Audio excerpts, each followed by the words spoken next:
Welcome to the Worthy House. I am Charles Haywood, the maximum leader of the Worthy House, and I am here to give you back your future. At the Worthy House, we offer reality-focused writings on a variety of topics, often on history, politics, and, in general, on human flourishing in the coming post-liberal West. Written versions of all Worthy House writings are available at our main site, theworthyhouse.com. Today we are discussing Breakfast with the Dirt Cult by Samuel Finlay. In 1952, Ralph Ellison published, to great acclaim, his first and only novel, Invisible Man. The book narrated how Ellison's protagonist, a black man, suffered social oppression. But that was long ago, and one thing black people definitely don't suffer anymore is oppression. Rather, many dish it out, aided by their allies of other races, as seen most dramatically in the terroristic Floyd Riots, but it happens every day in every organization in America. The targets are, most of all, those at the bottom of today's social hierarchy: heterosexual, that is, normal, white men outside the professional-managerial elite.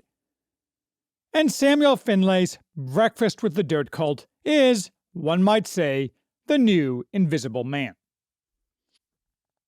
Think hard. Can you recall any book, movie, television show, or any other cultural product that celebrates, honors in any way, or even talks about, in other than a contemptuous manner, normal, working and middle-class white men, whom we can name the backbone of America, or BOA? No, you can't, because our ruling class despises the BOA and works hard to teach everyone, most of all our young, that the BOA are to be despised. Browse any bookstore, and you will quickly realize that none of the books are directed at boys or young men, except with the aim of feminizing them, grooming them, or otherwise corrupting them. There is plenty of young adult fiction, which, as it has for a long time now, all centers around wildly unbelievable kick-ass girl bosses, since the Floyd Riots depicted several shades darker. What is never shown is heroic men, or even non-heroic men who reflect any real-life men from the BOA. This is not because consumers demand such products. Rather, it is a deliberate choice by publishers to use their power to indoctrinate the young, similar to the choices made by video game makers. Publishers choose indoctrination, even though they thereby harm their economic interests, because they hold their economic interests inferior to their ideological and social interests. But Finlay, who unsurprisingly was forced to self-publish his book in 2012, offers us a corrective, a book that puts the BOA and the uphill struggles faced by the BOA front and center. Breakfast with the Dirt Cult revolves around the American-Afghan War, which started early in the 21st century and ended last year with our total and ignominious defeat. It is a roman à clef, a tale about real people that purports to be a novel. The protagonist, Tom Walton, is a stand-in for Finlay himself, and it seems fairly clear that what he writes happened more or less as he writes it. His book offers the type of story that used to be taught to all young men, to aid them on their own journey as they came of age. It revolves around how a man finds himself, in the three matters that loom larger, by nature, in any normal young man's life than all others. How shall he conduct himself with women? How shall he earn the respect of, and measure himself against, his peers? And, related to the second, how will he respond when he is thrust into danger, most of all into violent confrontations with other men? Walton is an infantryman in the United States Army, apparently with the 10th Mountain Division. He begins the book by falling in love with a Canadian woman while on leave in 2002. The frame of the book is really this romance, more than the war. Its beginning, its flickering flame throughout intermittent fighting in Afghanistan, its flare-up on Walton's return to the States, and its ultimate unsurprising end. Unsurprising, at least, to a third-party observer who has left his youth behind. For Walton, it's a formative experience, because for a young man, establishing his connection with the fairer sex is a mysterious, but crucial, process. Walton, however, suffers because this process, like all relations between the sexes, has been corrupted beyond all recognition, and the BOA is the most affected by this, not having the buffers a society ladles out to the professional-managerial elite and non-whites, instead being force-fed killing drugs with the promise of escaping reality, temporarily or permanently. Still, despite the romantic frame, most of the book's detail is military memoir, alternating with insights about history and the position in which America finds itself, a corrupt and clueless elite ruling over a dissatisfied yet demoralized mass. While he puts on no airs, Walton reads more than the average infantryman, and is reflective enough to cite Toynbee on the suicide of civilizations and Ibn Khaldun on Asabiya, along with Juvenal on how wealth corrupts great societies. He sees that the Enlightenment was a fraud that has led society into a box canyon, and he can hear the water rushing up the canyon. These introspective asides give the book a dimension lacking in other military memoirs, such as Clinton Ramesh's slanted Red Platoon. Walton is an enlisted man, although as a college graduate he starts above the very bottom, and eventually he becomes a minor NCO. He gives us a worm's eye view of infantry training, as it was conducted in 2002. Many of his fellow soldiers are crisply drawn. Others cycle into and out of the story, which, along with the heavy use of military acronyms, to someone like me largely unfamiliar with military procedure, makes the story occasionally hard to follow. This is not basic training, the topic of innumerable films. It is ongoing training as part of base life, with deployments to Bosnia, before the action in the book takes place, and then to Afghanistan. As a result, the life of the soldiers is sketched in a more complex way than is usually found, and the language and some of the happenings are definitely not safe for work. The training process Walton shows is one of learning military technique while also figuring out where one fits within a group of men who depend very heavily on each other, not only in battle, but for camaraderie, with a great deal of drinking. I didn't know soldiers were allowed to drink so much on base, at least in non-Muslim countries. This training is of particular interest to me, because I think acquiring military skills on the fly is the coming thing among parts of the general American population.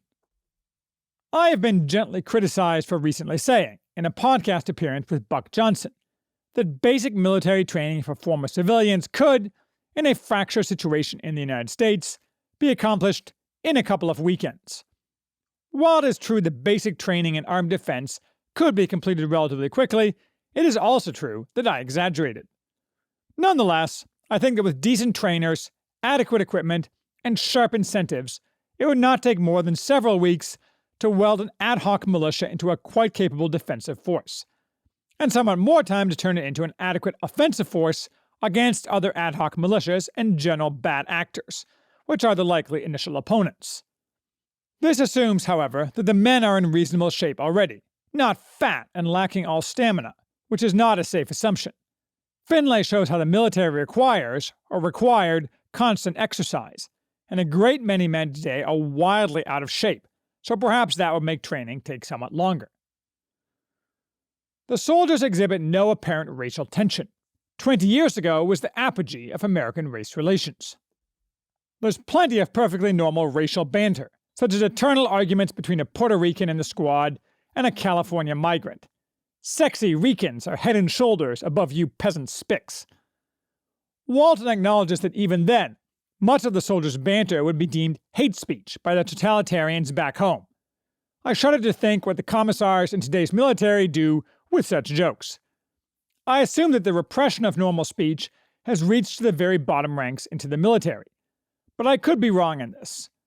Loose talk among soldiers has been going on forever, and great commanders sometimes take advantage of this to humanize themselves. But I doubt if today's leaders, much less the diversity hatchet women, have the sense of humor that Julius Caesar did. Racial interplay, however, is only a subset of an important larger question. How much has our core military, the quite small actually fighting military, which is composed almost entirely of members of the BOA, along with some non-whites of mostly not dissimilar views, changed since 2002? not only in composition, but also in coherence. I would think quite a bit, as everything in our society has been politicized and ideologized by the left.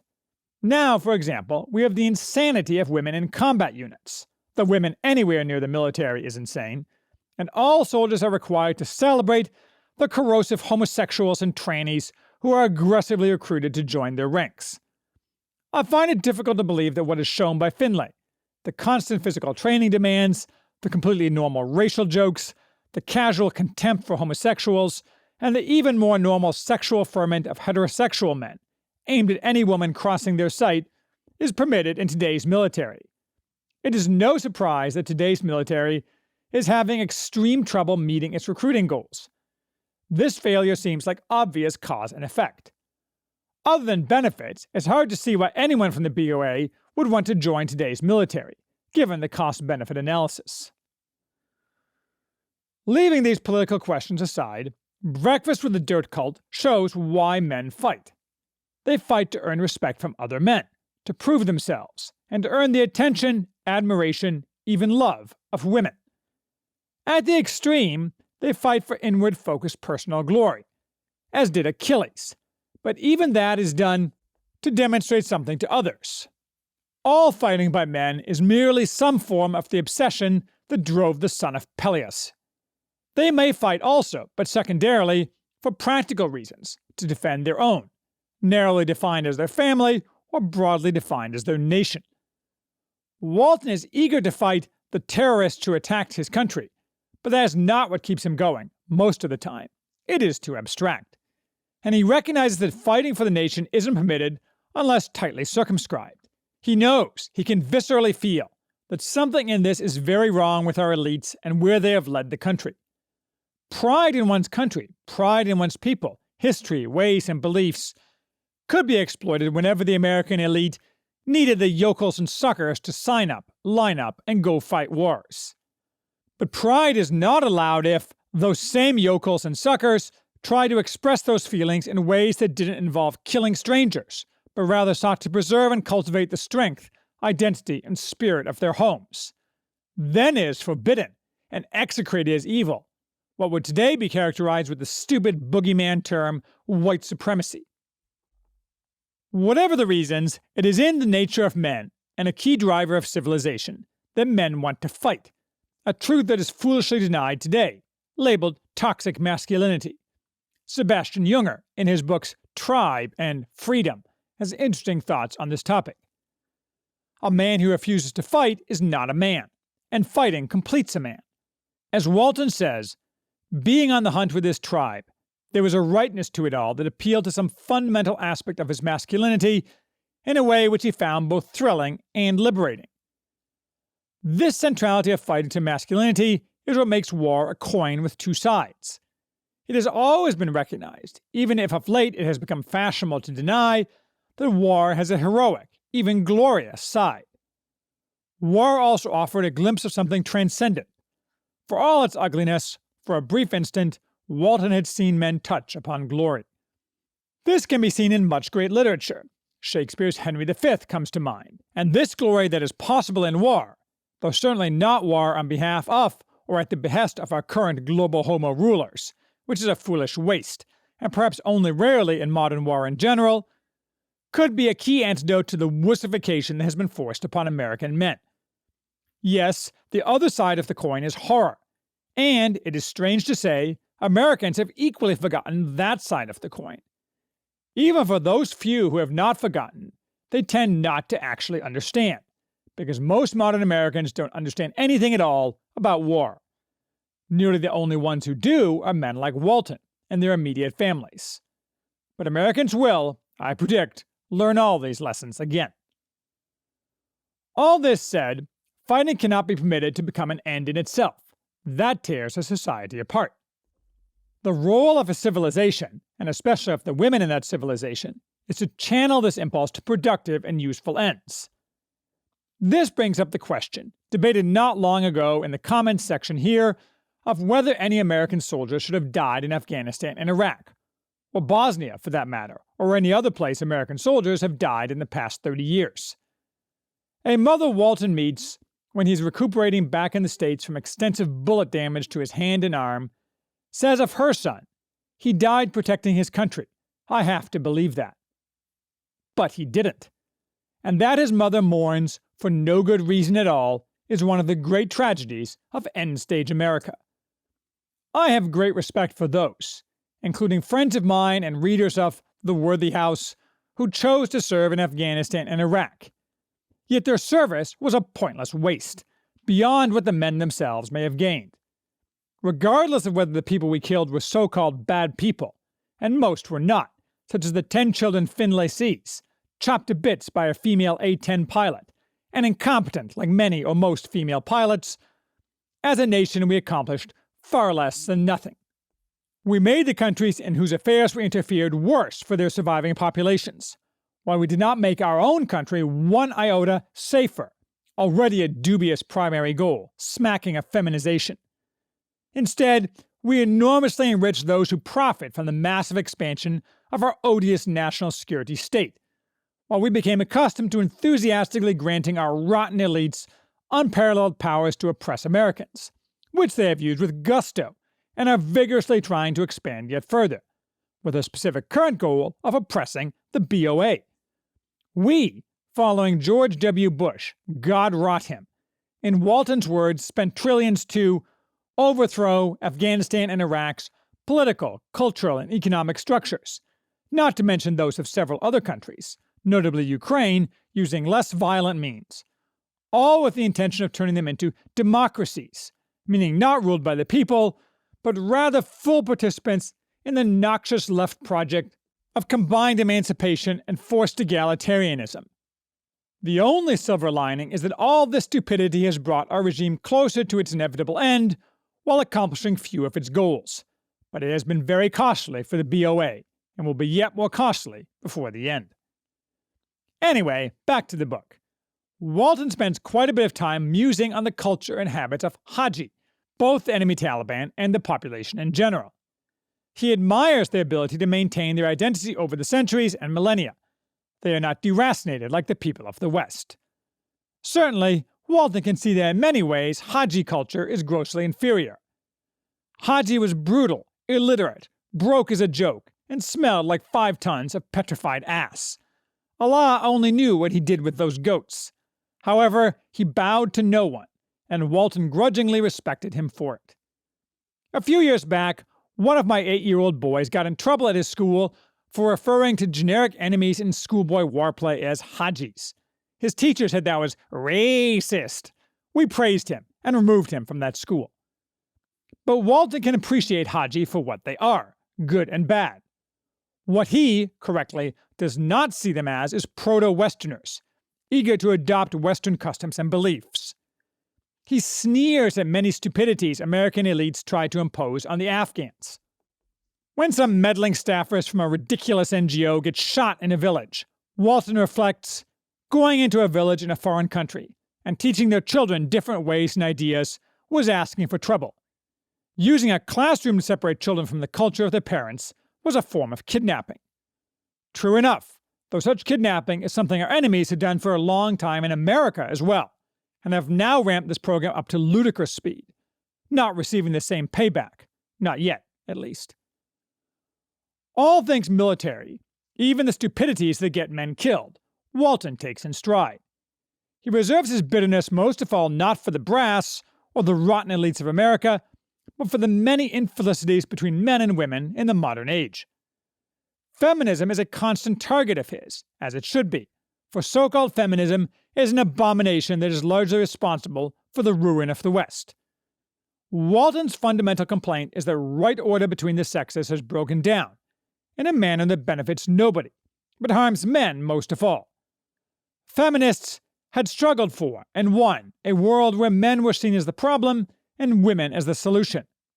Men have become the disposable sex. Men are expected to bear all burdens, but to make no claims. Men, most of all men in the BOA, are taught that to atone for being men, they must defer to everyone, especially any woman, but also any so-called elite. If he gave, then he would receive. If he was nice, then he would be loved and respected. This was a lie. Walton complains, with total accuracy, that the culture demands a man make his woman's happiness his top priority, without any expectation, much less demand, for reciprocity of obligations. This is related to a phrase that I once found unobjectionable, but have come to realize is, shall we say, problematic. Happy wife, happy life. Embodied within this phrase is the lie of which Walton complains. The reciprocity is not the goal, but rather servitude to the whims of the woman, whims often dictated by society and changeable as the wind. A man's real duty is to do what is right with respect to his wife, not to strive endlessly to make her happy, a goal anyway impossible for anyone, for himself or others, if one aims directly at it, as my mother taught me from earliest youth. If she makes his life miserable by her fancies and demands for happiness when he does his duty, she needs correction, not more attempts to make her happy. All this sounds negative with respect to rescuing sound relations between the sexes, and it is. The world of today as between men and women is far worse than it was 20 years ago, and it was plenty bad then. We now have the consequences of the insane degradation of Tinder, OnlyFans, and all the roaring flood of poison injected by the left. But hidden beneath the surface of manifold tragedies, including those of Walton's doomed romance, is actually a positive message that there are many normal Americans left, seeking the answers to a better life, which answers can, we all know or should know, be found by examining the past and applying its lessons to the future. These normal Americans, not just in the BOA, are the wellspring of any future revival in the lands that were once America. There's a lot of distance between here and there, however, as this book shows. In much of America, the questions examined in this book, of relations between men and women, and of how a man can and should act, aren't even recognized as questions. That'll end poorly, but when? This is the question of the age. Breakfast with the Dirt Cult doesn't answer that question, but it at least raises other important questions, which means it is worthwhile reading for anyone seeking the answers.